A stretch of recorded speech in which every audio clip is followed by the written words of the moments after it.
America's North Woods border region. Within this land of 10,000 lakes and miles of dense timber, a hideous creature is believed to lurk. The North Woods is probably one of the last frontiers in America. There's still a lot of places in this area that hasn't been set foot by man. Monsters and mysteries exist here because it is remote. Up in the North Woods, winters are long. In times of biting cold and isolation, a devouring monster is believed to come forth. It's terrorized native people for generations. Growing up, I was told, like, don't go outside, the Wendigo will get you.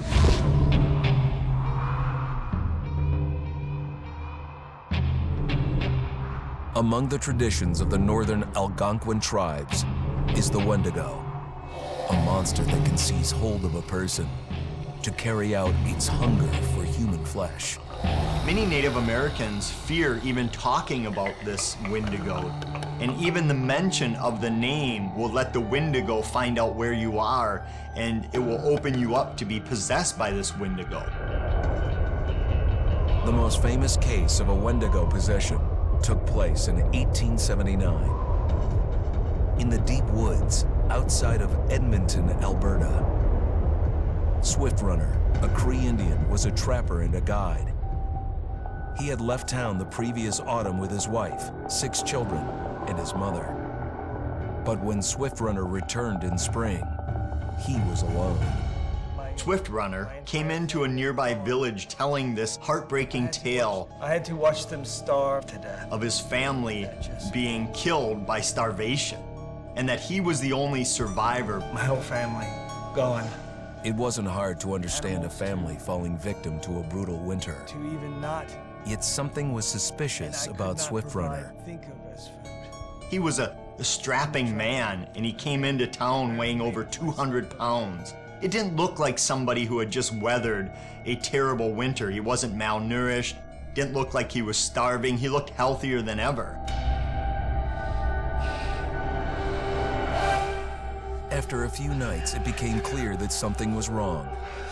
He started having night terrors, screaming in his sleep. I am the Wendigo!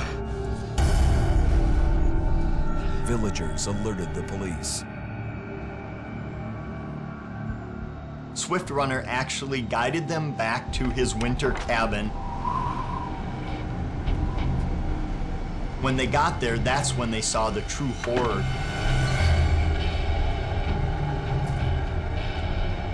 Human skulls were scattered around, many bones, some of which had been snapped in half, and the marrow inside had been drained. They had never seen anything like it.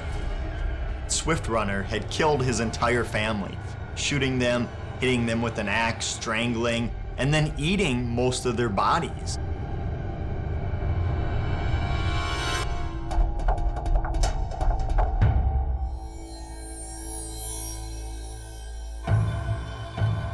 Right up until the moment the noose was on his neck, Swift Runner swore the evil spirit of the Wendigo had possessed him and twisted him into a cannibal killer. When he was on the gallows, Swift Runner himself said, "I am no longer a man.